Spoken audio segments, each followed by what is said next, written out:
much through it. Okay, Because they're making, connecting ideas of a story in the house to what is in their personal life. those connections, Mhm. okay. Any thoughts on that? Melissa says she concurs. She has a nice word, good vocabulary. I'm gonna put picking on you, Melissa. Okay, still under level 2, down to create.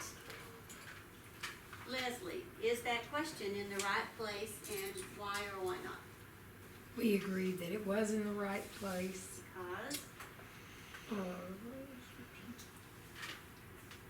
Because, Generate, have to generate and write.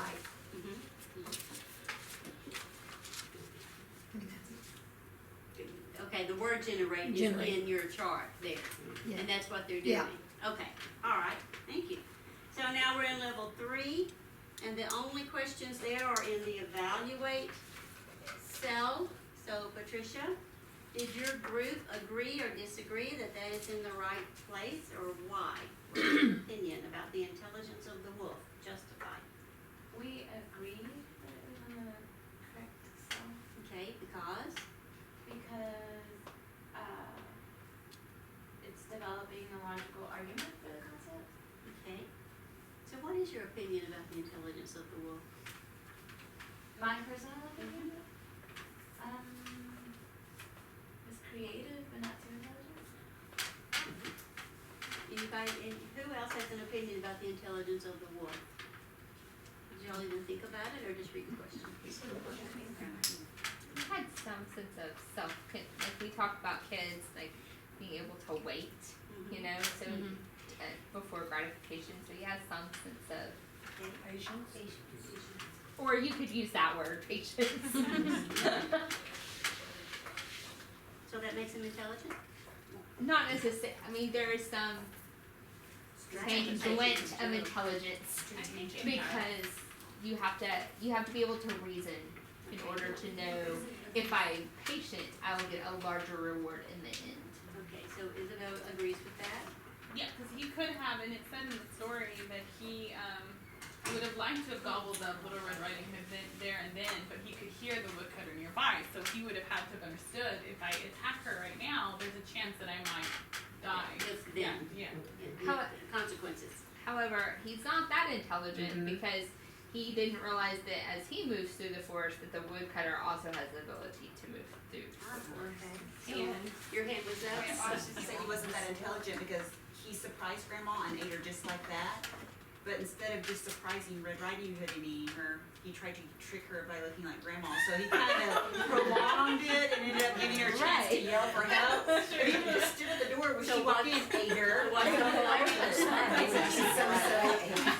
was the point of all that dressing up? Like 007, one of the just kill him. Oh, funny, I never thought about that one. All right, last one, which is in level 4, analyze. Maria, your group, are you back where you were? Yeah. I put it as the same, Okay, and I thought I highlighted it, but I didn't. So let me remember why I did that. Can I give you so they're all wolves like the wolf in the story, all wolves in literature. So, like the wolves you have in to, the story. there it is. Across genres or time periods, same author.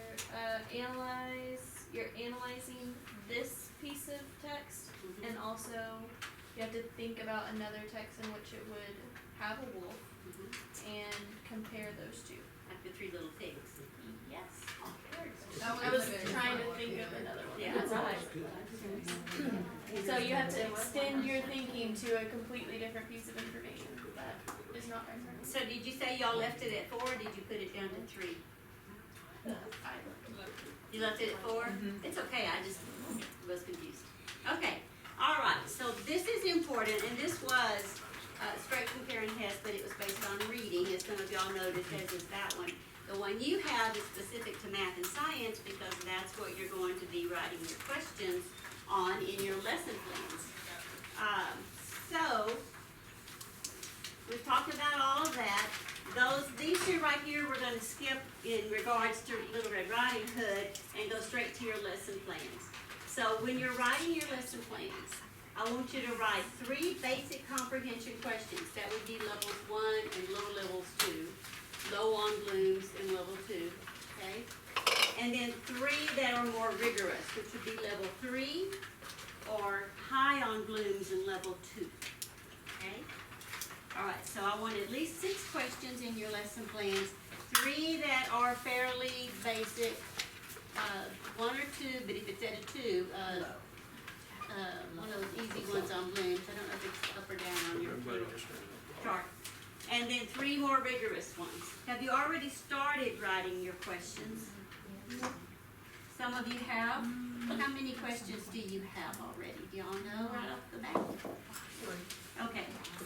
So this is the minimum. You have to have at least 6. At least 6, okay? That doesn't mean you stop there. So, I think this is just preaching. Yes, so as a teacher, you have to model higher order thinking skills. And by the way, this was a direct teach lesson. Did y'all recognize that? Direct teach lesson, okay? So direct teach does not mean I stand up here and just tell you everything. Because y'all still had to discuss and think and make some decisions. But you weren't discovering anything like we were here when we discovered the rule. So this was direct teach, all right? Anyway, so you have to model, you have to model higher order thinking skills as a teacher, or your students won't go there because they don't realize that you want them to go there. You have to ask them high-level questions. You have to have them speculate, predict, synthesize, and make judgments. And you have, if teachers who only ask higher level questions, however, what am I trying to say? You should ask higher level questions. You should model higher level thinking, you know, those think alouds that y'all, that are popular now, that are excellent, and make your own thinking visible. But also, if you only ask high level questions, you're missing some opportunities, because you have to ask a variety of levels. Levels 1, levels 2, and levels 3. I do not expect a level 4 question from you. However, if you come up with a really good one, that would be great. But I do want some level 1s, levels 2s, and level 3 in your lesson plans. Melissa? I was gonna say, last year I taught a reading course, fusion reading. It's awesome all year long. To 6th graders who are, they have to be within 2 grade levels, or like, they can only be 2 grade levels below. Okay, so the 6th graders that I had were at like 4th grade or above reading level. And one of the things that's part of this very structured lesson plan, like they tell you what to say, how many minutes you have to say it, whatnot, was about thinking out loud. So when I was reading, because that was part of something we had to do for 10 minutes every day, was thinking reading. And so as I was reading, I had to stop and, okay, well, I didn't know that word. How would I have broke that word down? And the kids really, like, they started doing that themselves, but because when I'm reading, I'm thinking about those things, but when I started sharing it with them, they were like, oh, you do that too? And I'm like, yeah, you guys, you just don't see it when I'm reading, but I still think the same thing, or have questions, or I don't know that word. And so when, like, they realize that we're humans, and we don't know everything too, like, that really helps them open up to Good point, it does. It does. to understanding how to answer those questions. Where do you get that information from? Because remember the first day when I said something about people who are good in math, and people that are not good in math, or think they're not good in math, think that if I don't get the answer like that, I'm just not good in math. So how long did it take y'all to get some of these answers in here, even with all of your brilliant teacher knowledge? Even. So it takes a while to wrestle and think through things. So we need to help kids realize that just because they can't, come up with it like that, but Susie over here can, that doesn't mean they can't think it through and get the right answer. In fact, they're probably thinking it through much more thoroughly than Susie is, who just spit out the right answer, because she may have just memorized that from the year before. Any questions before I let you go to your planning?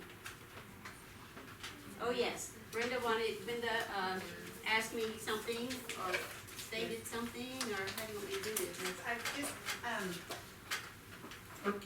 we were talking about when we grew up, we heard teachers use the word plug this in, plug that in. And the validity of using that, is that considered, Slang. yes, thank you. So rather than saying plug it in, substitute, that's the correct word, you substitute, you don't plug in.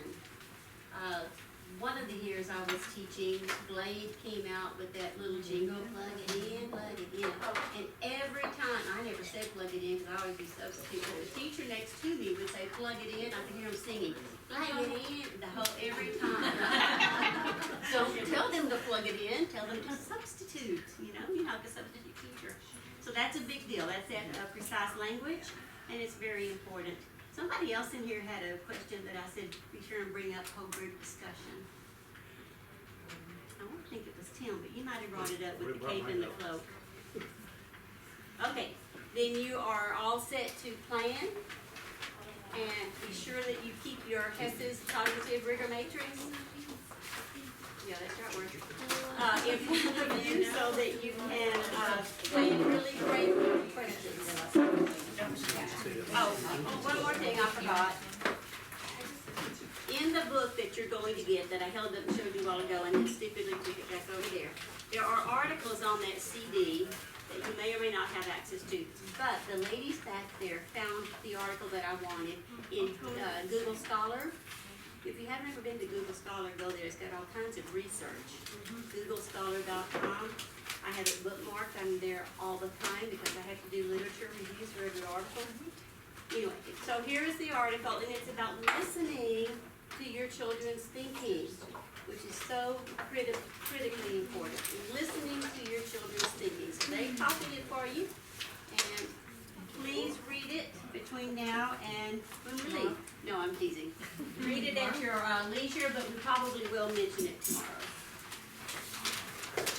Don't just put it in your binder and forget about it, please. I know, y'all are so